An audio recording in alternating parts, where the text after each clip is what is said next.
Hello friends, welcome on geography जुनून। Geography जुनून में आप सभी का स्वागत है। दोस्तों, हम नदी द्वारा युवावस्था में बनाई गई स्थलाकृतियों को पढ़ चुके हैं। साथ में हमने देखा कि नदी ने अपनी प्रौढ़ावस्था में मैच्योर स्टेज में कौन कौन सी लैंडफॉर्म्स क्रिएट की हैं।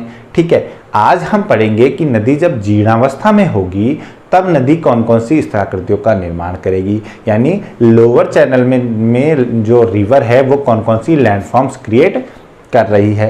तो आज का हमारा टॉपिक है नदी द्वारा जीर्णावस्था में निर्मित स्थलाकृतियां। तो इनमें सबसे पहली स्थलाकृति को हम लेते हैं, पहली स्थलाकृति हम लेते हैं इसमें समतल प्राय मैदान।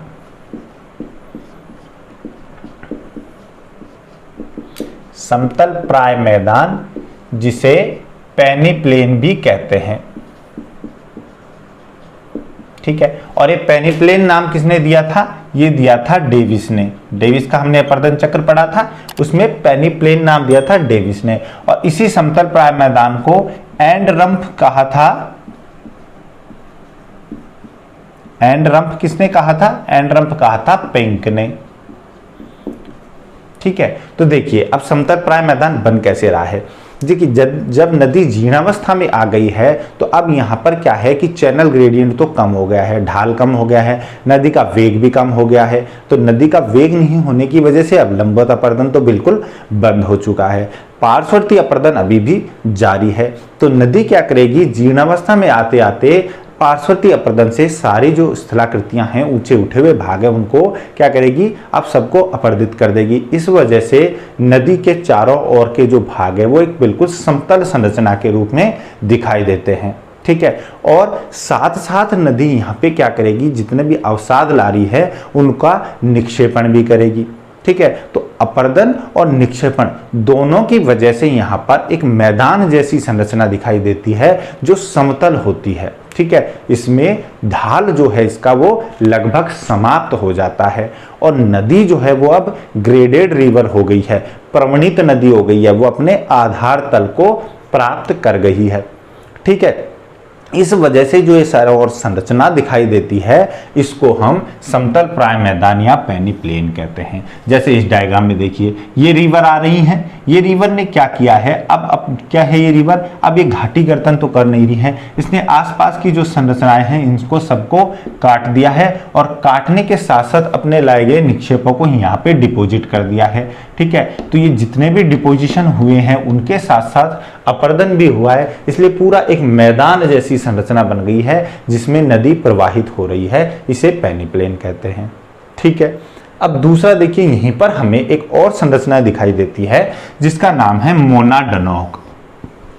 मोनाडनोक ये क्या होता है, कहीं कहीं पर क्या होता है कि कुछ प्रतिरोधी चट्टानें होती हैं, कुछ कठोर चट्टानें होती हैं, वो चट्टानें जो है वो कट नहीं पाती हैं और वो कहीं कहीं पर टीलों के रूप में, छोटी छोटी पहाड़ियों के रूप में हमें कठोर चट्टानें खड़ी हुई मैदानी भाग के अंदर मिलती हैं। तो इस पेनी प्लेन के अंदर ही कहीं कहीं पर ये कठोर चट्टानें हैं, ये कठोर चट्टानें जो हैं वो पहाड़ियों के रूप में मिलती हैं और इनको मोनाडनोक पहाड़ी कहते हैं। ठीक है, और ये मोनाडनोक किसके नाम पे रखी है?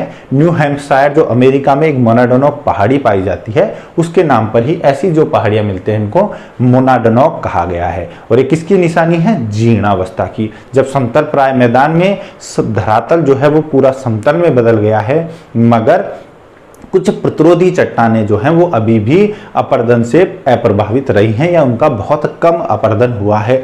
ठीक है, इस वजह से वो खड़ी खड़ी दिखाई देती हैं। ठीक है, इसे कहते हैं मोनाडनोक। इन्हें डेविस ने तो क्या कहा था? डेविस ने इनको कहा था मोनाडनोक। ठीक है, जबकि पेंक ने इनको क्या कहा था? पेंक ने इनको बोला था इंसेलबर्ग। ठीक है, और इनके जो ढाल जो होते हैं ना वो उत्तलोत्तल ढाल होते हैं, मतलब ढाल कुछ ऐसा होता है इनका कि नीचे से तो होते हैं ये उत्तल और ऊपर से, नीचे से तो अवतल और ऊपर से उत्तल ढाल वाले होते हैं, ऐसे कुछ ढालू संरचना होती है इनकी। ठीक है, जिसको पेंक ने ऊपर क्या कहा था? ऊपर कहा था इसको गुरुत्व ढाल और नीचे वाले को क्या कहा था? वॉश ढाल। ठीक है। तो ऊपर वाले को तो ग्रेविटी स्लोप और नीचे को वॉ स्लोप कहा था, ठीक है। तो ये हो गए हमारे समतल प्राय मैदान। अब देखिए समतल प्राय मैदान जो है वो एक बहुत ही आइडियल स्टेट मानी जाती है, बहुत ही आदर्श स्थिति मानी जाती है, जब मान लीजिए कि अपर्दन चक्र जब पूरा चल रहा है उस दौरान कोई उत्थान नहीं हो रहा है, यानी अपर्दन चक्र में कोई डिस्टरबेंस उत्पन्न नहीं हो रहा है, कोई व्यवधान नहीं हो रहा है, यानी कि हमारा जो धरातल है वो बहुत लंबे टाइम तक स्टेबल कंडीशन में है, उसमें कोई भी ऐसी विवर्तनिक क्रिया नहीं हो रही है कि जिससे धरातल में या तो अवतलन हो जाए या उत्थान हो जाए। तो ऐसी कंडीशन में ही माना जाता है कि समतल प्राय मैदान पूरा बन पाएगा। अदरवाइज समतल प्राय मैदान एक थोड़ा हाइपोथेटिकल सिचुएशन मानी जाती है। क्यों? क्योंकि नदी जो पूरे ही धरातल को, पूरा आसपास जितना भी बड़ा धरातल है इसको पूरा समतल बना दे, तो इतना समतल बनाने के लिए नदी को बहुत लंबे टाइम तक पार्श्ववर्ती अपर्दन करते रहना पड़ेगा, और इतने लंबे टाइम तक धरातल जो है वो स्थिर अवस्था में नहीं हो सकता। क्यों नहीं हो सकता? क्योंकि जो धरातल है उसके आंतरिक भाग में हमेशा कुछ ना कुछ अंतर्जात शक्तियां कार्य करते रहती हैं। जैसे हमने संवहन तरंग सिद्धांत में पढ़ा है कि अंदर क्या हो रहा है, अंदर संवहन तरंगें चल रही हैं। इन कन्वेक्शनल करंट के कारण जो आंतरिक भाग में हलचल उत्पन्न होती है उससे धरातल जो है वो अस्थिर हो जाता है, और इस बीच ही अगर मान लीजिए कुछ उत्थान हो जाए, कोई मैग्मेटिक एक्टिविटी हो जाए, ज्वालामुखी क्रिया हो जाए, ठीक है, या हो सकता है कि कुछ जलवायु परिवर्तन से हिमानी वगैरह का जमा हो जाए, तो इससे अपर्दन चक्र में व्यवधान उत्पन्न हो जाता है, डिस्टरबेंस हो जाता है, और इस वजह से यहाँ पर जो अपर्दन चक्र है वो या तो पहली स्टेज से फिर से स्टार्ट हो जाएगा या जल्दी से समाप्त हो जाएगा। तो समतल प्राय मैदान जो है वो पूरी तरह बन पाए ऐसा संभव नहीं है, और कहीं पर भी पूरी तरह निर्मित समतल प्राय मैदान दिखाई नहीं देता है। ये बहुत आदर्श स्थिति में ही संभव है, ठीक है दोस्तों। तो ये था पेनीप्लेन। अगली हम स्थलाकृति लेते हैं नदी द्वारा निर्मित जीर्णावस्था में, वो आता है हमारे डेल्टा, नदी डेल्टा। तो नदी डेल्टा क्या होता है? देखिए जब नदी अपने बिल्कुल एंड स्टेज में आ गई है, जीर्णावस्था में आ गई है, तो क्या होगा कि नदी बहुत सारा अवसाद लेके आ रही है, और साथ में नदी का जो ढाल है वो अब लगभग समाप्त हो गया है। तो नदी अपने साथ जो भी अवसाद लेके आ रही है, जो भी सेडिमेंट्स ला रही है, उसको अपने मुहाने पे आकर के, अपने माउथ पे आकर के, और साथ साथ अपनी तली में जो है वो डिपॉजिट करने लगेगी, ठीक है। तो नदी बिल्कुल एंड स्टेज में आने के बाद अपने सबसे लोअर चैनल में आकर के और अपने साथ लाए हुए अवसाद को जमा करने लगती है, और ये अवसाद जो है वो त्रिभुजाकार रूप में, अपने त्रिभुजाकार रूप में आकर के समाप्त होता है। और ये कहाँ पर बनता है? त्रिभुजाकार स्वरूप में, ट्रायंगुलर शेप में आता है। और ये कहाँ बनेगा? जब नदी अपने अंतिम अवस्था में महासागर या सागर या किसी झील में जाकर के गिरेगी, जब वहां जाकर के वो जल में मिलेगी, तो वहां पर वो अपने पूरे अवसाद को क्या करेगी? छोड़ देगी, और इससे ये त्रिभुजाकार संरचना बनती है जिसको हम डेल्टा बोलते हैं, ठीक है, नदी डेल्टा बोलते हैं। अब देखिए इसको डेल्टा नाम क्यों कहते हैं? क्योंकि इसकी संरचना कुछ ग्रीक वर्ड, ऐसे डेल्टा वर्ड जो है इससे मिलती हुई रहती है, ठीक है, इस वजह से इसको डेल्टा कहते हैं। और डेल्टा जो वर्ड है, ये जो डेल्टा वर्ड जो दिया गया था वो दिया गया था हेरोडोटस द्वारा, हेरोडोटस ने दिया था, ठीक है। एक एंशिएंट ग्रीक साइंटिस्ट थे, उन्होंने, हेरोडोटस ने जो थे दार्शनिक थे, इन्होंने डेल्टा वर्ड दिया था, और ये देखा था जो नाइल रिवर है, जो नील नदी है, उस नील नदी को, डेल्टा को, जो मिस्र में नील नदी है उसके डेल्टा का इन्होंने अध्ययन करने के बाद हेरोडोटस ने ये इस प्रकार जो नदी द्वारा निर्मित जो अंतिम अवस्था में संरचना बनती है, जो ग्रीक वर्ड डेल्टा से मिलती जुलती रहती है, उसको इन्होंने डेल्टा वर्ड नाम दिया था, ठीक है दोस्तों। तो ये डेल्टा इस प्रकार से बनता है। तो डेल्टा जो है वो क्यों बन रहा है? क्योंकि नदी अब बहुत ज्यादा अवसाद ला रही है और ढाल उसमें है नहीं, ठीक है, और इस वजह से डेल्टा का निर्माण होता है। अब यहीं पर हम बात करें कि डेल्टा का निर्माण होने के लिए कुछ आइडियल कंडीशंस भी होती हैं, कुछ ऐसी उपयुक्त स्थिति भी तो होनी चाहिए कि मान लीजिए कुछ फेवरेबल कंडीशंस ऐसी हों कि उसकी वजह से डेल्टा का निर्माण हो सकता है, और अगर वो ना होंगी तो डेल्टा का निर्माण नहीं हो पाएगा। ठीक है, तो हर नदी जो है वो डेल्टा नहीं बना पाती है, उसके लिए कुछ उपयुक्त परिस्थितियां भी होनी चाहिए। अब वो कौन कौन सी परिस्थितियां हो सकती हैं डेल्टा के निर्माण के लिए? देखिए, सबसे पहली बात तो हम ये करें कि जब डेल्टा बन रहा है तो प्राइमरी कंडीशन तो ये है कि डेल्टा बन किससे रहा है? डेल्टा बन रहा है अवसाद से, सेडिमेंट से, जो नदी अपने साथ बहाकर ला रही है। तो जब नदी अपने साथ बहाकर ला रही है तो सबसे पहली प्राइमरी कंडीशन तो क्या होनी चाहिए हमारी कि अवसाद जो है उसकी मात्रा ज्यादा होनी चाहिए, अवसाद भार ज्यादा होना चाहिए, पहली कंडीशन। अब अवसाद भार ज्यादा कैसे हो सकता है, इसके लिए क्या क्या जरूरी है? देखिए, पहला अवसाद भार ज्यादा तब हो सकता है जब नदी अपना बहुत लंबा रास्ता तय करके आए। ठीक है, तो नदी जो है उसका रास्ता जो है, नदी का जो मार्ग है वो लंबा हो। जब नदी बहुत लंबा रास्ता तय करके आएगी तो नदी क्या करेगी? बहुत ज्यादा अपर्दन करेगी। ठीक है, जितना ज्यादा दूरी तय करेगी उतना ज्यादा अपर्दन करेगी, और जितना ज्यादा अपर्दन करेगी उतना ही ज्यादा अवसाद भार लेके आएगी। ठीक है, ये हो सकता है। दूसरा, नदी का वॉल्यूम बहुत ज्यादा हो, जल जो है नदी में उसकी मात्रा ज्यादा हो। जब जल की मात्रा ज्यादा होगी तो उसकी वजह से भी क्या करेगी वो? दो कंडीशन होगी, जल मात्रा ज्यादा हो। अब जब जल मात्रा ज्यादा होगी तो इससे भी दो चीजें होंगी।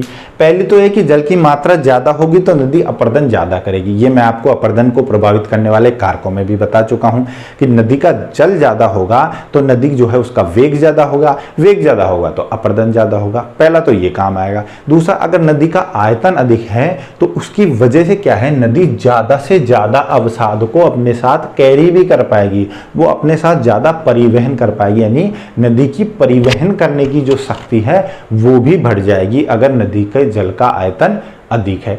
ठीक है, तो इस वजह से अवसाद भार ज्यादा हो जाएगा।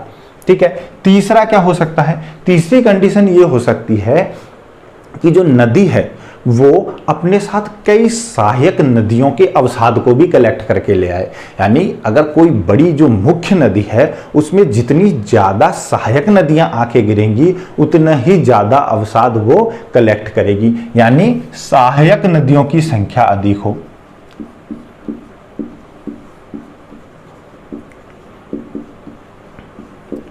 ठीक है, तो जितनी ज्यादा सहायक नदियां होंगी वो सहायक नदियां भी तो अपनी तली में अपर्दन करेंगी, तो उनसे भी अपर्दित पदार्थ मिलेगा, और वो अपर्दित पदार्थ जो है वो मुख्य नदी में आके गिरेगा, और नदी जो है वो अपने साथ उस अपर्दित पदार्थ को लेके आके और अपने मुहाने पर डिपॉजिट करेगी, तो उससे डेल्टा का निर्माण होगा। ठीक है, तो पहली कंडीशन थी, उसके साथ हमने ये सब कंडीशंस देख ली। दूसरा क्या होना चाहिए? दूसरा ये होना चाहिए कि जब नदी अपने मुहाने पर आ रही है तो मुहाने पर जब आए तो वहां पर नदी का जो ढाल है वो बहुत कम होना चाहिए, यानी नदी का वेग कम होना चाहिए। ढाल कम होगा तो वेग कम होगा, यानी हम कहें कि मुहाने पर नदी का वेग कम हो।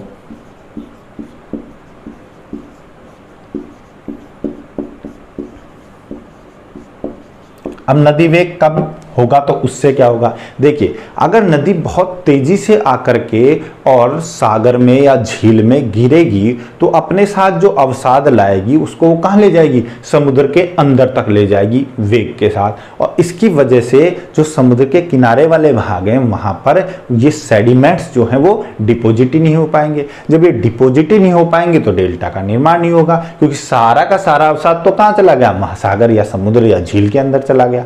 ठीक है, तो इस वजह से मुहाने पर नदी का वेग कम होना चाहिए। तीसरी कंडीशन क्या होगी? तीसरी कंडीशन ये होगी कि जितने भी जो अवसाद नदी ला रही है वो बहुत ज्यादा बारीक कण नहीं होने चाहिए, यानी अवसाद कण बारीक नहीं होने चाहिए।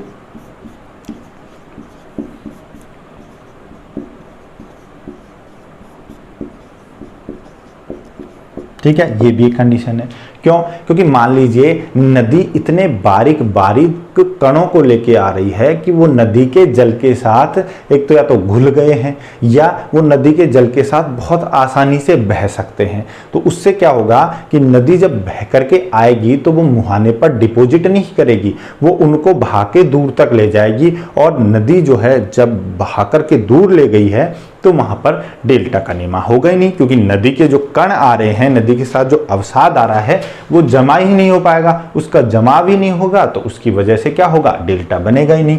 ठीक है, तो अवसाद कण भी बारीक नहीं होने चाहिए। इसके अलावा चौथी कंडीशन ऐसी हो सकती है कि जिस भी क्षेत्र में मान लिए नदी झील में जा रही है या महासागर में जा रही है या छोटे सागर में गिर रही है, तो वहां पर जो सागरीय तरंगे जो हैं वो सागरीय तरंगों की जो ऊर्जा है वो बहुत अधिक नहीं होनी चाहिए, और सागरीय तरंगे बहुत वेग से तटीय क्षेत्रों में नहीं चलनी चाहिए। अगर सागरीय तरंगे बहुत तेजी से तटीय क्षेत्रों में आएंगी, या हम कहें कि जो ज्वार आ रहा है वो ज्वार भी तेजी से आएगा, तो उससे क्या होगा, नदी जो सेडिमेंट्स को तटीय किनारों पे जमा करेगी ना, उसको वो काट देगा। भाई सागरीय तरंगे मान लीजिए आएंगी तो यहाँ पर मान लीजिए अवसाद जमा है हमारा, और यहाँ से सागरीय तरंगे आएंगी तो ये सागरीय तरंगे क्या करेंगी, तट से टकराएंगी, और ये तेजी से जब टकराएंगी तो यहाँ पे क्या करेंगी, इसको काट छांट कर देंगी। जब इसमें काट छांट कर देगी तो ये अवसाद जो है वो जमा ही नहीं हो पाएगा, तो डेल्टा का निर्माण नहीं हो पाएगा। यानी हम कहें कि सागरीय तरंगे जो हैं अधिक वेगवान नहीं होनी चाहिए। ठीक है, अधिक वेगवान न हो, ज्यादा स्पीड से ना आएंगे। ठीक है, और इसी में हम कह सकते हैं कि जो ज्वार है, ज्वार जो है वो भी क्या हो, मंद होना चाहिए। ठीक है, ज्वार भी मंद होना चाहिए। कैसे होना चाहिए, मान लीजिए ज्वार तेजी से आ रहा है, तो ज्वार तरंगे जब तेजी से आएंगी तो सागर तटीय क्षेत्रों में जब जल का स्तर बढ़ेगा, तो बढ़ने के साथ साथ ये क्या होगा, जल का स्तर बढ़ने से ये सागरीय तरंगे जो ज्वार तरंगे हैं ये अवसाद को काट के अपने साथ बहाकर चली जाएंगी। पहले तो जल स्तर बढ़ेगा और जब ये वापस जाएगी तो अपने साथ अवसाद को बहा करके और तेजी से नीचे लेके चली जाएगी। ठीक है, तो जब ज्वार मंद होगा तो डेल्टा बनने के लिए अच्छी स्थिति होगी, और इसीलिए कहा जाता है कि झीलों में जो है या छोटे सागरों में जो डेल्टा बनते हैं वो ज़्यादा स्थायी होते हैं, क्योंकि झील में कोई ज्वार तो उत्पन्न हो नहीं रहा है, ना ही कोई सागरीय बहुत बड़ी तरंगें चल रही हैं, तो इस वजह से जो डेल्टा बनते हैं वो ज़्यादा स्टेबल होते हैं।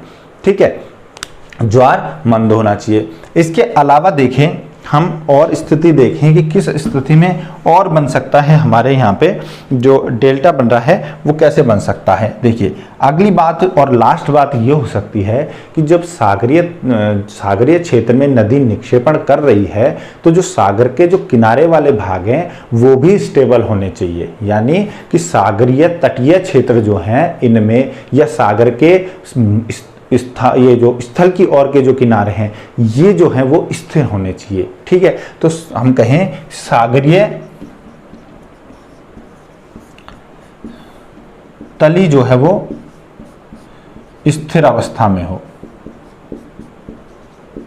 ठीक है, सागरीय तली स्थिर हो। मान लीजिए कि जब नदी ने अवसाद ला करके और सागर के तटीय क्षेत्रों में लाके जमा किया और उसी समय क्या हुआ, तटीय क्षेत्र जो है उनमें निमज्जन हो गया, सबमर्जेंस हो गया। तो सबमर्जेंस होने की वजह से जो अवसाद है वो कब कहाँ चला जाएगा, सब नीचे बैठ जाएगा और सागर के जल में डूब जाएगा। जब डूब जाएगा तो ऊपर डेल्टा बचेगा ही नहीं।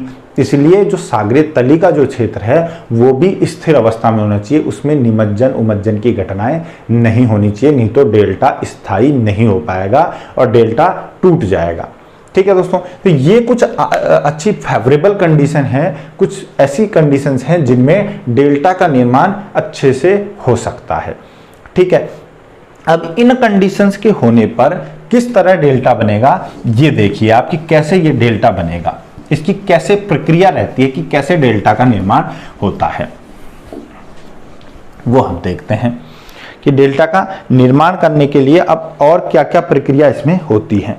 ठीक है, अब देखिए जब ये सारी फेवरेबल कंडीशंस होंगी तो नदी जो भी अवसाद लेके आ रही है वो अवसाद लेके आकर के और अपने मुख पे आकर के, अपने मुहाने पे आकर के उनका डिपोजिशन करेगी। ठीक है, अब जब उनका निक्षेपण होगा तो क्या होगा कि नदी जब यहाँ से मान लीजिए ये स्थलीय भागों से नदी आ रही है, ठीक है, अब स्थलीय भागों से आती हुई नदी अपने साथ अवसाद ला रही है तो पहले तो वो कहाँ जमा करेगी, अपनी तली में अवसाद जमा करती जाएगी। ठीक है, अपनी तली में अवसाद जमा करती जाएगी, साथ साथ अपनी घाटी के दूसरी तरफ, दोनों तरफ के किनारों पर भी अवसाद का जमाव करती जाएगी। तो ऐसा होगा कि ऐसे अवसाद जमाव करने से यहाँ पर तो क्या होंगे, यहाँ पर जो कण जमा हो जाएंगे तो ये क्या करेंगे, यहाँ पर ये नदी के मार्ग में जो अवरोध का काम करेंगे। ये जो जमाव हो रहा है वो क्या करेगा, अवरोध का काम करेगा और इन अवरोध की वजह से नदी जो है वो दो शाखाओं में बट जाएगी। ठीक है, ये शाखाओं में बट जाएगी। अब यहाँ से फिर जब ये आगे और ज़्यादा आएगी तो आगे और ज़्यादा प्रवाहित होने पर ये और ज़्यादा निक्षेपण करेगी तो धीरे धीरे नदी जो है वो कई शाखाओं में बट जाएगी और ये सारी शाखाएं जो हैं वो अपने, देखिए ये जैसे एक ब्रांच ये आ रही है, एक ये आ रही है, ये ब्रांच है और ये ब्रांच की भी क्या बनेंगी, उप शाखाएं बन जाएगी, शाखाओं की भी उप शाखाएं बन जाएंगी। तो ये देखिए ये आ रही है तो ये क्या करेंगी, यहाँ पर निक्षेपण करने लगेंगी और इसकी वजह से नदी जो है उसमें चारों ओर एक जलोढ़ पंख का निर्माण हो जाएगा। और जलोढ़ पंख मैंने क्या बताया था, नदी अपने साथ जो निक्षेपण लेके आती है उसमें एक पंखनुमा संरचना का निर्माण करती है, कुछ कुछ ऐसे संरचना का निर्माण करती है। ठीक है, और इसमें क्या होते हैं, अवसाद जमा होते हैं जो हमने देखा था प्रौढ़ावस्था के अंदर निक्षेपणात्मक स्थलाकृति। ठीक है, तो ऐसे ही जलोढ़ पंख का निर्माण हो जाता है और ये जो जलोढ़ पंख का निर्माण हुआ है, ये जलोढ़ पंख जो है ये इसके अंदर नदी जो है वो कई शाखाओं और उप शाखाओं में बट करके प्रवाहित होती है। क्यों होती है, क्योंकि नदी के रास्ते में कई सारे ऐसे जो अवसाद जो हैं वो रोधिका का काम करते हैं, प्रतिरोध उत्पन्न करते हैं, जिन्हें हम बार्स भी कह सकते हैं, रोधिका भी कह सकते हैं। ठीक है, अब ये नदियां जो कई शाखाओं में या उपशाखाओं में बट गई हैं इनको बोला जाता है वितरिकाएं। क्या बोलते हैं, वितरिकाएं या डिस्ट्रीब्यूटरीज। ठीक है, तो ये वितरिकाएं क्यों कहते हैं, क्योंकि ये वितरण का काम कर रही है, नाम से समझ में आ रहा है, जल के वितरण का काम कर रही है, इन्हें वितरिकाएं कहते हैं, यानी ये डिस्ट्रीब्यूशन का काम कर रही हैं, इसलिए इनको डिस्ट्रीब्यूटरीज कहते हैं। और ये नदी के मुहाने पर आकर के बनती हैं और चारों ओर अवसाद का जमाव करती हैं और इस तरीके से एक बड़े जलोढ़ पंख का निर्माण होता है जिसे डेल्टा कहते हैं। ठीक है, अब देखिए जब डेल्टा होता है, ठीक है, अब ये जो डेल्टा जो निर्मित हो रहा है ये कुछ कुछ ऐसी संरचना नहीं दिखा रहा है क्या हमें, जो हमने प्रौढ़ावस्था में गुम्फित नदी में पढ़ा था, ब्रेडेड रिवर में हमने क्या पढ़ा था, जैसे हमने ब्रह्मपुत्र का एग्जाम्पल पढ़ा था कि जो नदी है वो जब आ रही है तो आकर के वो क्या करेगी, बीच में यहाँ अवसाद जमा होने से मान लीजिए यहाँ पे एक नदी द्वीप बन गया है तो ये अपने दो भागों में बट जाएगी, फिर ये यहाँ फिर अवसाद जमा हो रहा है तो यहाँ से आने के बाद क्या होगा, जब यहाँ फिर अवसाद जमा हो रहा है तो ये वाली जो नदी आ रही है ये फिर दो शाखाओं में बट जाएगी। तो इसे क्या कहते थे, इसे गुम्फित नदी या ब्रेडेड रिवर कहते थे और वैसी ही सिचुएशन हमें यहाँ दिख रही है। ये चारों ओर क्या है, ये देखिए ये अवसाद जमा हो गया है पूरा और नदी इस अवसाद के प्रतिरोध की वजह से कई शाखाओं में बट गई है। तो यहाँ ये गुम्फित नदी की तरह होती है, ब्रेडेड रिवर की तरह होती है, इन्हें डिस्ट्रीब्यूटरीज कहते हैं और यहाँ पर बीच में बार्स यानी प्रतिरोधी जो रोधिकाएं होती हैं उनका निर्माण होता है।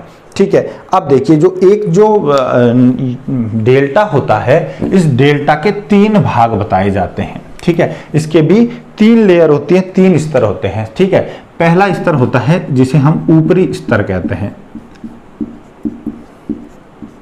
क्या बोलते हैं इसको, ऊपरी स्तर होता है। अब इसमें ये जो ऊपर का स्तर होता है जो सबसे ऊपरी स्तर होता है, ठीक है, तो ऊपरी स्तर जो होता है ना ये चौड़ा होता है। एक तो सबसे ऊपर का जो स्तर होता है, ठीक है, ऊपर से नीचे की तरफ इसके 3 स्तर होते हैं। ऊपरी स्तर इसे हम बोलते हैं टॉप बेड, ठीक है, इसको बोला जाता है टॉप सेट बेड, ठीक है, ऊपरी स्तर को बोला जाता है टॉप सेट बेड। और ये ऊपरी स्तर एक तो चौड़ा होता है जो हमें ऊपर से जो दिखाई दे रहा है, ठीक है। दूसरा, इसका जो ढाल होता है ना वो भी मंद होता है, ठीक है, मंद ढाल वाला, और एक चौड़ा स्तर होता है जो ऊपर की तरफ जो दिखाई देता है, इसको बोलते हैं टॉप सेट बेड। एक डेल्टा में 3 स्तर होते हैं, 1 2 3, क्षैतिज रूप से एक के नीचे एक 3 स्तर होते हैं। जो ऊपरी स्तर होता है इसको टॉप सेट बेड बोलते हैं, टॉप सेट बेड बोलते हैं, और एक चौड़ा और मंद ढाल वाला होता है, ठीक है। और जो दूसरा जो होता है उसे बोलते हैं अग्रस्तर, ठीक है, इसको बोलते हैं 4 सेट बेड, अग्रस्तर या 4 सेट बेड। ये जो भाग होता है ये थोड़ा आगे निकला हुआ होता है, महासागर की ओर आगे की तरफ प्रोजेक्टेड होता है, ठीक है, प्रोजेक्टेड होता है, आगे की तरफ निकला हुआ होता है। और यहां पर आते आते क्या है, थोड़ा सा खड़ा ढाल हो जाता है। इसका ढाल जो है कैसा होता है, खड़ा ढाल होता है, और ये जो है वो सागर की ओर निकला हुआ है, महासागर की ओर निकला हुआ है, और महासागर तल से उठा हुआ रहता है, ठीक है। तो इसको बोलते हैं अग्र स्तर, जो आगे की तरफ जो है वो प्रोजेक्टेड भी है, और ये इसके नीचे है, इसके ऊपर तो क्या सा है ऊपरी स्तर, इसके नीचे वाला जो स्तर है ये अग्र स्तर है, ये आगे की तरफ प्रोजेक्टेड है, और इसे 4 सेट बेड कहेंगे, और ये खड़ा ढाल वाला रहता है, ठीक है। और जो तीसरा स्तर जिसे कहते हैं उसे कहते हैं निम्न स्तर, निम्न स्तर, यानी इसको कहते हैं bottom set bed, bottom set bed. जो ये सबसे निचला जो स्तर होता है ये स्तर समुद्र में नीचे तली जो है उसमें डूबा हुआ रहता है, ठीक है दोस्तों। तो ये तली पर बिछा हुआ रहता है, जो निचला जो स्तर है ये तली पर बिछा हुआ रहता है, तो इसे कहते हैं हम बॉटम सेट, और ये महासागर में दूर तक निकलता है, ठीक है। तो सबसे पहले कैसे बनेगा कि जब नदी यहां से लेके आएगी तो सबसे पहले बनेगा ये जो निचला स्तर है ये बनेगा। ये निचला स्तर ऐसे बनेगा कि इस टाइम क्या है कि अवसाद जो है वो ऊपर दिखाई नहीं देगा, और ये दूर तक जो अवसाद है वो फैलता जाएगा। उससे ऊपर जो स्तर होगा ये अग्र स्तर होगा। ये अग्र स्तर क्या होगा, ये अग्र स्तर निम्न स्तर के ऊपर बनेगा, और ये भी महासागर में निकला हुआ रहेगा, और बिल्कुल खड़ा ढाल बनाएगा, महासागर से बिल्कुल खड़े ढाल से रहेगा। और इसके ऊपर जो ढाल बनेगा वो ऊपरी स्तर रहेगा, और इसका ढाल बिल्कुल मंद रहता है और एक बहुत चौड़ा होता है, ठीक है। इसे ऊपरी स्तर कहते हैं। और ये किस तरफ होता है, ये ज्यादातर जो होता है वो किधर होता है, स्थल भाग की ओर होता है, ठीक है। तो स्थल भाग की ओर होता है, और ये ऊपरी स्तर जो है वो चौड़ा होता है, ठीक है। अब ये 3 स्तर होते हैं, 3 स्तर की संरचनाएं हमने पढ़ ली डेल्टा में। डेल्टा के निर्माण की प्रक्रिया पढ़ ली, डेल्टा के लिए फेवरेबल कंडीशंस पढ़ ली। अब देखते हैं कि डेल्टा के प्रकार कौन कौन से मिलते हैं, हमें कितने प्रकार के डेल्टा नदियों के साथ पूरे वर्ल्ड में दिखाई देते हैं। तो हम कुछ मेन टाइप्स की बात करेंगे, ज्यादा प्रकारों पे हम चर्चा नहीं करेंगे, कि कुछ जो हमें कॉमन जो दिखाई देते हैं उस पे बात करते हैं। तो सबसे प्राइम, सबसे कॉमन, और जिसके नाम पर ही डेल्टा पड़ा है उस डेल्टा का नाम है हमारा चापाकार डेल्टा या आर्क्वेट डेल्टा, ठीक है। पहला आता है चापाकार या आर्क्वेट जिसे कहते हैं, चापाकार डेल्टा, ठीक है। ये हमारे चापाकार डेल्टा का एग्जाम्पल है। चापाकार डेल्टा का निर्माण कैसे होता है, देखिए जो डेल्टा के निर्माण की प्रक्रिया मैंने बताई है वो प्रक्रिया चापाकार डेल्टा पर ही सबसे ज्यादा लागू होती है। कैसे होता है कि नदी जब अपने स्थल भाग से निकल करके यहाँ से आ रही है, ठीक है, तो यहाँ से आने के दौरान ये क्या करेगी, आगे आकर के और एक चापनुमा संरचना में अपने मुहाने पे आके अवसाद को जमाव करेगी, ठीक है। और जब ये यहाँ पर अवसाद जमा कर रही है किसके ऊपर, अपने माउथ पे यानी मुख पे आकर के जमाव कर रही है, तो यहाँ पर तली में भी अवसाद का जमाव कर रही है और साथ साथ साइड में भी कर रही है। तो इसकी वजह से अवरोध उत्पन्न होगा, यहाँ पर रोधिकाएं उत्पन्न होंगी और इसकी वजह से नदी कई शाखाओं में बट करके और आगे बढ़ेगी। उन्हें तो हम कहते हैं वितरिकाएं, और इनकी वजह से चारों ओर अवसाद का जमाव हो जाएगा, जो कि एक चाप के रूप में होता है। चाप यानी आर्क के रूप में होता है, ठीक है। चाप यानी कि आर्क के रूप में होता है, इसलिए इसे आर्कुएट कहा गया है, चापाकार कहा गया है। इसको धनुषाकार भी कह सकते हैं, बो शेप्ड, ठीक है। इसको धनुषाकार भी कहते हैं, बो शेप्ड भी कहते हैं। क्यों? क्योंकि देखिए धनुष की जैसी संरचना में बनता है, कुछ ऐसे बनता है, इसलिए इसको बो शेप्ड भी कहते हैं, ठीक है। तो जो चापाकार डेल्टा है वो हमें ज्यादा कॉमन होता है, सबसे ज्यादा दिखाई देता है। अब ये क्या है? ये तो है स्थल भाग और ये क्या है? महासागर है, ठीक है। अब देखिए स्थल भाग की और क्या विशेषता मिलेगी हमें कि जो नदी जब आ रही है तो ये क्या करेगी, मोटे मोटे जो अवसाद के कंकड़ पत्थर वगैरह है उनको किधर जमा करेगी? स्थल भाग की ओर। और जो बारीक कण है वो किधर जमा होते जाएंगे? महासागर की ओर आएंगे। स्थल भाग की ओर होंगे मोटे कण और महासागर की ओर होंगे बारीक कण। और यहां से इसका जो ढाल है वो किसकी तरफ होगा? ढाल इस तरफ होगा, ठीक है। मगर दोस्तों यहाँ पर एक बात आपको याद रखनी है कि जो डेल्टा है, अगर उसकी मोटाई की बात करें या उसकी ऊंचाई की बात करें तो वो महासागर की ओर जाने पर डेल्टा की मोटाई जो है, ऊंचाई है या अवसाद की मोटाई है, वो बढ़ती जाती है, ठीक है। क्यों? क्योंकि यहाँ पर तो क्या है, महासागर की जो तली है वो क्या है? ऊंची है, ठीक है। यहाँ पे जल स्तर जो है वो भी ऊंचा है और महासागर की तली ऊंची है, ठीक है। आगे जाते जाते जाते क्या होगी? महासागर की तली जो है वो नीची होती जाएगी, यानी ढाल के साथ साथ क्या होगी? यहाँ पे गहराई बढ़ती जाएगी। अब जब ये गहराई बढ़ रही है, महासागर की ओर गहराई बढ़ेगी ना, जब हम यहाँ से ऐसे जाएंगे, ठीक है, तो ये देखिए ये जैसे ये हमारा स्थल भाग है और ये हमारा महासागर भाग है, ठीक है। तो आप इसको जब लेटरल व्यू में ऐसे देखेंगे तो ये देखिए ये तली जो है वो कहाँ है? नीचे जाती जा रही है महासागरीय तली। तो इसकी वजह से पहले यहाँ अवसाद जमा हो रहा है, फिर यहाँ हो रहा है। तो अब देखिए, अब आप अवसाद का मान लो ये हमारा अवसाद जमा हुआ, तो अवसाद की मोटाई महासागर की ओर जाने पर बढ़ रही है। ये मोटाई यहाँ पर है और यहाँ पर मोटाई क्या है? यहाँ पर मोटाई सिर्फ इतनी है।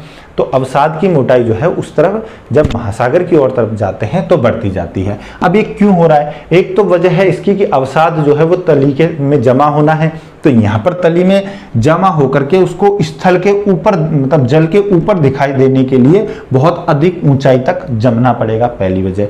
दूसरा, यहाँ पर क्या होता है कि जब अवसाद जमा होता है तो जमा होने की वजह से क्या है? अवसाद का भार ज्यादा हो जाता है। जब अवसाद का भार ज्यादा होता है वैसे वैसे इस तली में भी लगातार धसाव होता रहता है, इस तली का नीचे सब्सिडेंस होता रहता है। और इस धसाव, इस अवतलन की वजह से क्या है कि ये जो अवसाद जो है इसकी मोटाई कंटिन्यू बढ़ती रहती है, यानी कि यहाँ पर निक्षेपण का जो कार्य है वो भी हो रहा है और साथ साथ यहाँ पर धसाव का कार्य भी हो रहा है, ठीक है। अवसाद जो है वो नीचे जाता जा रहा है, उसके ऊपर फिर नया अवसाद आ रहा है, फिर इसके ऊपर निक्षेपण हो रहा है, ठीक है। तो इससे ये अवसाद की मोटाई कंटिन्यू बढ़ती जाती है। इसलिए ये याद रखने वाली बात है आपको कि यहाँ पर आकर के आपको अवसाद की मोटाई अधिक मिलेगी, ठीक है दोस्तों।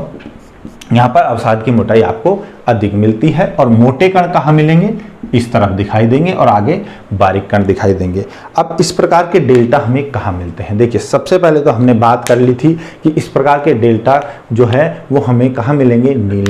नील नदी के ऊपर ही इसका नाम डेल्टा रखा गया। इसके अलावा मुख्य नदियाँ जैसे गंगा नदी है वो भी ऐसा ही डेल्टा बनाती है। चाहे आप इसके अलावा आप लिख सकते हो इरावदी नदी है, ह्वांगो रिवर है, ठीक है। ऐसी नदियाँ जो हैं वो, सिंधु नदी भी हमारी ऐसा ही डेल्टा का निर्माण करती है।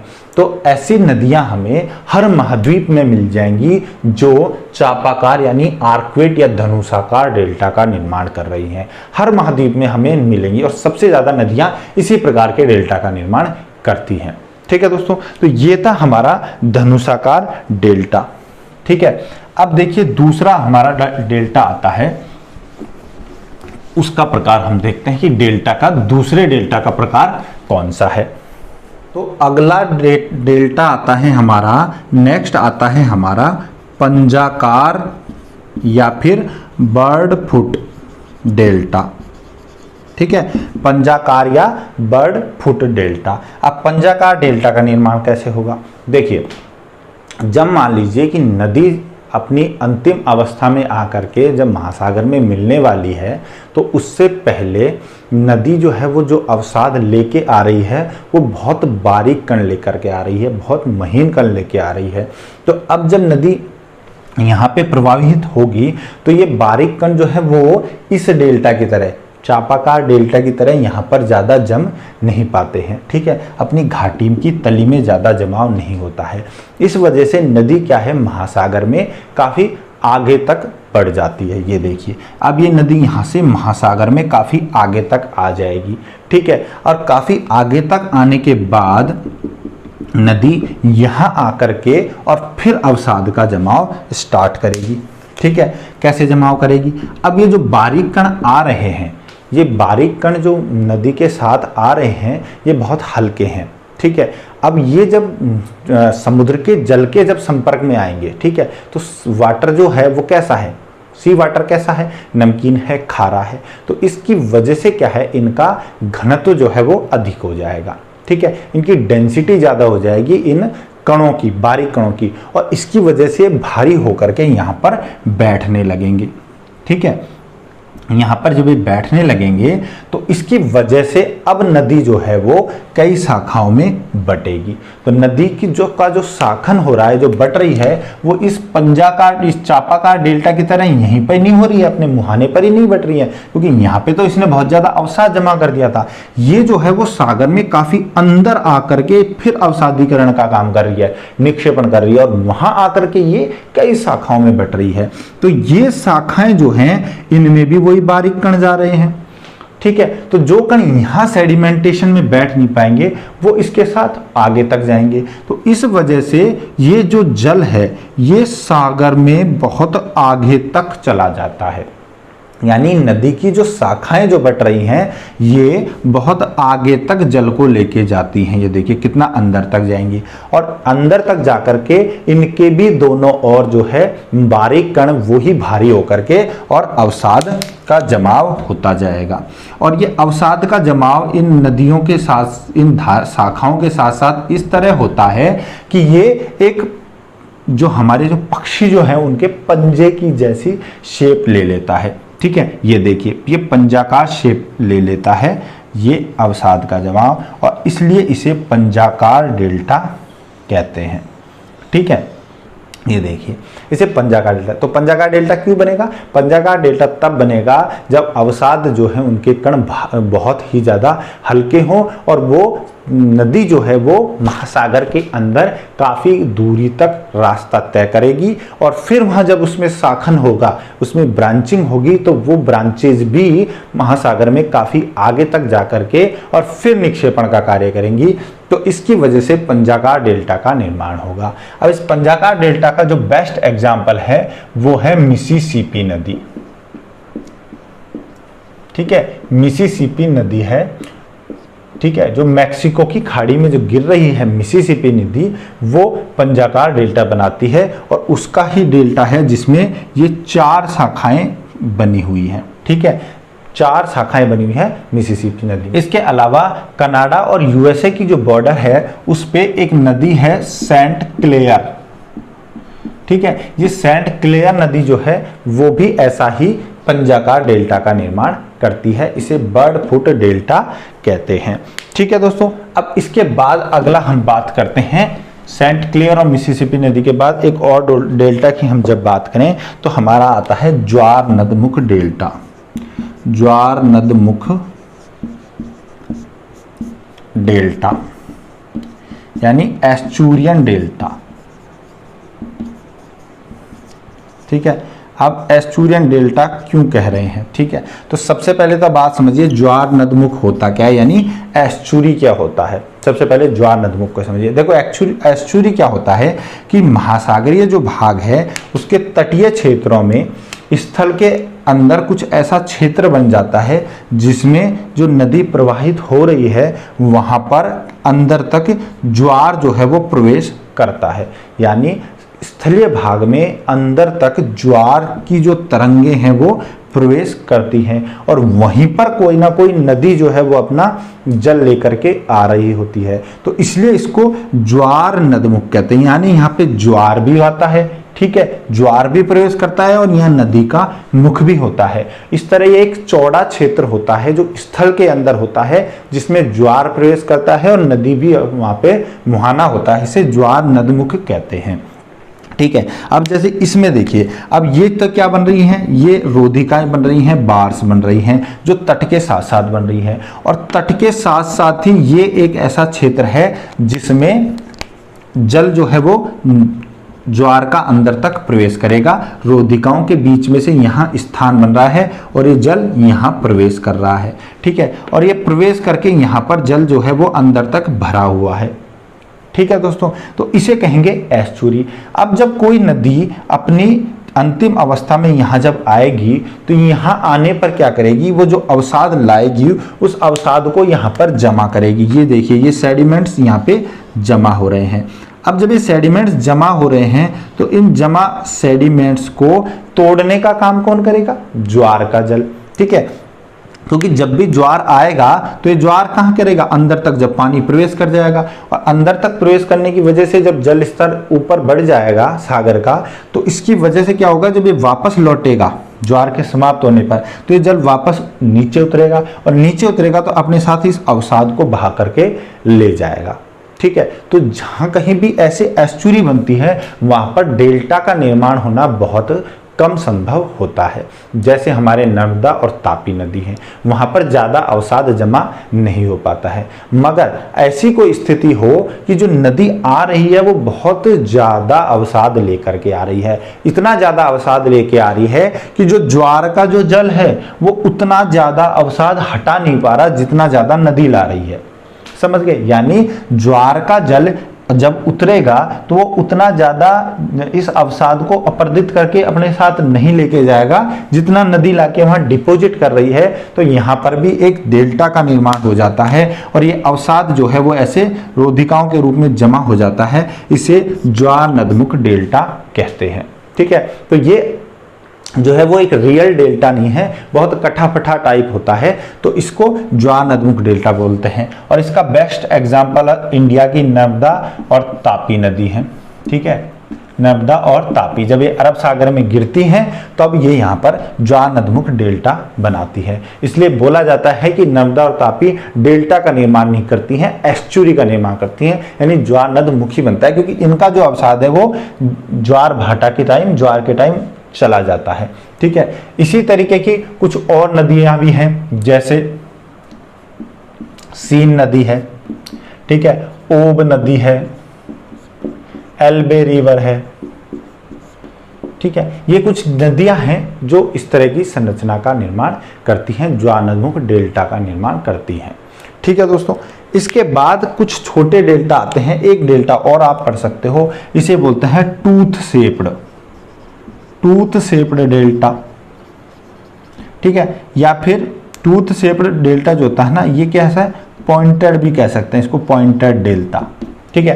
टूथ शेप्ड क्यों कहते हैं, क्योंकि ये दांत की तरह होते हैं। दांत की तरह कैसे होता है, देखिए ये मुख्य नदी आ रही है, ठीक है, ये मुख्य नदी आ रही है और इस मुख्य नदी ने आकर के अपने दोनों तरफ अवसादों का सबसे ज्यादा जमाव किया और ये अवसादों का जमाव ऐसे किया कि इसने जो है आगे तक यहाँ तक अवसादों का जमाव कर दिया, पर इसके साइड वाले पार्ट जो है इसमें बिल्कुल कर्व के रूप में अवसाद जमा हुआ, ठीक है। मुख्य नदी ने अपने मुहाने से पे तो बहुत आगे तक जमाव कर दिया, मगर साइडों में इसने ऐसे जमाव किया कि यहाँ पर कर्व का निर्माण हो गया और इस कर्व की वजह से इसकी संरचना जो है डेल्टा की वो कैसी हो गई, दांत की तरह हो गई, इसलिए इनको टूथ शेप्ड डेल्टा बोला जाता है, ठीक है। और इनको पॉइंटेड या कस्पेट भी कहते हैं, ठीक है। पॉइंटेड या कस्पेटेड डेल्टा भी कहते हैं टूथ शेप्ड। इसके अलावा भी कुछ छोटे मोटे डेल्टा होते हैं, जैसे रुंडित डेल्टा होता है, जिसे कटा फटा डेल्टा होता है। तो ये ज़्यादा कुछ इतना इंपॉर्टेंट है नहीं। मेनली ये तीन ही टाइप होते हैं डेल्टा में। पहला होता है चापाकार डेल्टा, दूसरा पंजाकार डेल्टा और तीसरा ज्वारनदमुख डेल्टा। ठीक है दोस्तों, तो हमने नदीकृत जो जीर्णावस्था की स्थलाकृतियां हैं उनमें पढ़ लिया पेनिप्लेन समतल प्राय मैदान और मोनोडोनॉक पहाड़ी कैसे बन रही है। ठीक है, इसके बाद हमने डेल्टा को डिटेल में पढ़ लिया है कि डेल्टा किस तरह से बनता है, डेल्टा के लिए कौन कौन सी फेवरेबल कंडीशन होती है और डेल्टा के प्रकार कितने होते हैं। तो हमने इस स्थलाकृतियों को इस तरह से नहीं लिया कि अपरदन से कौन कौन सी बन रही हैं और निक्षेपण से कौन सी बन रही हैं, क्योंकि जब बनने का तरीका आप समझ जाएंगे तो अपरदन से कौन सी हो रही है और निक्षेपण से कौन सी हो रही है ये तो आप खुद ही समझ जाएंगे। मेन चीज़ होती है जो एग्जाम्स में पूछा जाता है कि नदी अपनी युवावस्था में कौन सी स्थलाकृति बनाती है, प्रौढ़ावस्था में कौन सी बनाती है और जीर्णावस्था में कौन सी बनाती है। आपको इस तरह से इनको याद रखना ज़्यादा जरूरी है।